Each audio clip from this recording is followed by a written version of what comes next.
Hello students, welcome and welcome back to my channel. आज हम बात करेंगे आपके बीए सेकेंड ईयर की जो बुक है कंपलसरी इंग्लिश की बीए बीकॉम वालों की, उसका यूनिट नंबर 1 का टॉपिक नंबर 5। और आज का जो हमारा टॉपिक है वो है सिंपली लिविंग, जिसको लिखा गया है रस्किन बॉन्ड के द्वारा। तो सबसे पहले बात करेंगे रस्किन बॉन्ड के बारे में। Ruskin bond is among India's best loved author.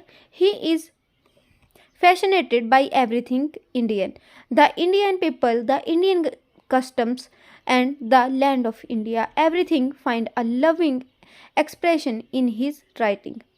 Ruskin Bond was born in Himachal Pradesh on 19 May 1934 to British parents. He studied at Bishop Cotton School, Shimla, where he completed his education in 1952. While yet at school, he won many prizes for his writing. After his high school, he was sent to England, where he spent 4 years. Ruskin has a very delicate and gentle sense of humor. In Simply Living, he talks of his two constantly recurring in an experienced hotel longer than pay the bill.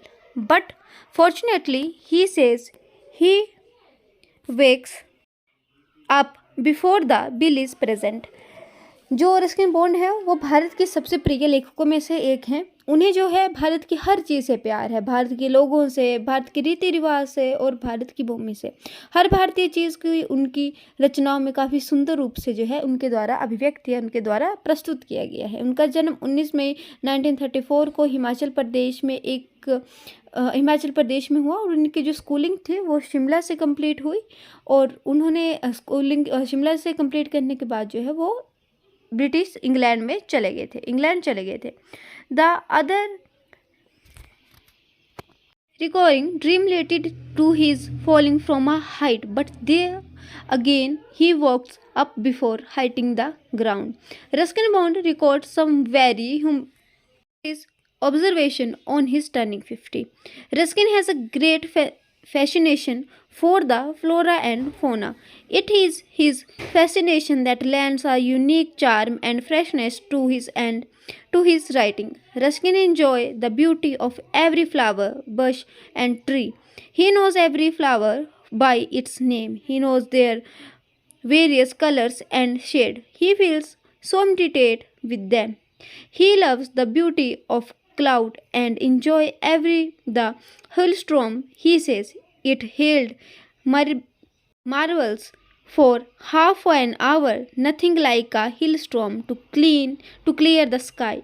Even as I write, I see a rainbow forming. Ruskin bond को जो पेड़ों और पौधों, जीव और जंतुओं से काफ़ी ज़्यादा लगाव था।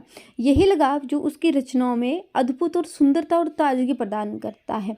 ब्रांड के हर फूल, हर झाड़ी और हर पेड़ की जो है कि सुंदरता को देखकर उन्हें खुशी मिलती थी। वो कहते हैं आधा घंटा तक लगातार ओले पड़ते रहे। आसमान को साफ करने के लिए ओलावृष्टि से बेहतर और कुछ नहीं होता है। जब मैं लिख भी रहा हूँ तो एक इंद्रधनुष बनता हुआ देख रहा हूँ। आगे बोला गया है, in fact bond has an I for the minute aspect of nature and its flora and fauna. Bond always says that when one is living in the mountain, a feeling of limitless space is experienced. There seems an infinity of mountains all around and a limitless space in the skies. वो कहते हैं कि जब कोई व्यक्ति पहाड़ों में रह रहा होता है तो उसे असीम स्थान की भावना का अनुभव होता है। उसे लगता है कि उसके चारों तरफ काफ़ी ज़्यादा स्पेस है, काफ़ी ज़्यादा जगह है। वहाँ चारों तरफ पहाड़ों की अनंतता तथा असीमित आसमान दिखाई देता है। यह अनंतता की भावना है तथा एक किस्म की अतकी लहर है जो हमें पहाड़ों की ओर खींचना चाहती है। यही भावना थी और यही आत्मिक लहर थी जो प्राचीन लोगों को यह विश्वास करने के लिए प्रेरित करती थी कि देवता लोग इस धरती की ऊंची ऊंची जगहों पर रहते हैं। वो कहते हैं कि जब पहाड़ों पर जब रहते हैं, ना हमें अपना स्पेस शेयर करना पड़ता है और ना ही हमें अपना खुला आसमान शेयर करना पड़ता है। आगे बोला गया है, it was his feeling and this sores that promoted the ancients to believe the God lived in God lived in high place of the earth. Those God, by whatever name we know them, still live there. From time to time, we like to be near them. We like to be near them so that we may know them and ourselves more intimately. Such is the elevating influence of the infinity of mountains. Ruskin Bond records some very humorous observation on his turning 50.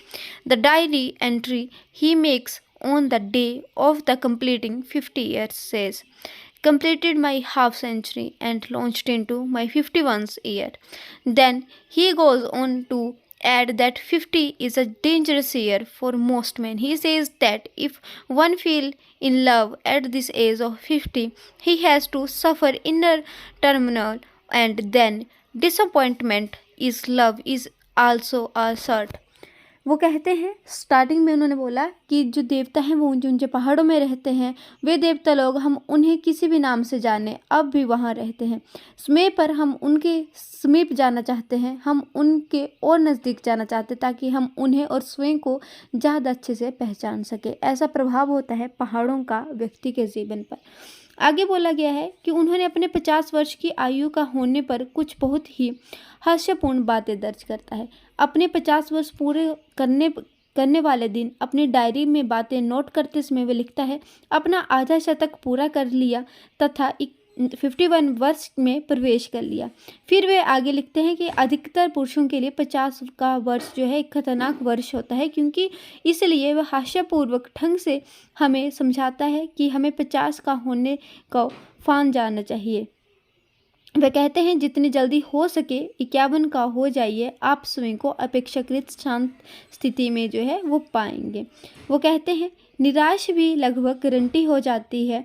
वह हमें यह भी याद दिलाते हैं कि Woodhouse ने कहा था, जिस तरह से प्यार किसी आदमी को बदल सकता है उसके बारे में सोचने सचमुच भयानक होता है, विशेष रूप से तब जब हम जो है 50 वर्ष का आदमी एक 16 साल के लड़के जैसा व्यवहार करने लगे। ये था आपका लेसन सिंपली। और अगर आपके लिए मेरी वीडियो थोड़ी भी हेल्पफुल रहती है तो वीडियो को लाइक, चैनल को सब्सक्राइब और शेयर करके जाइएगा।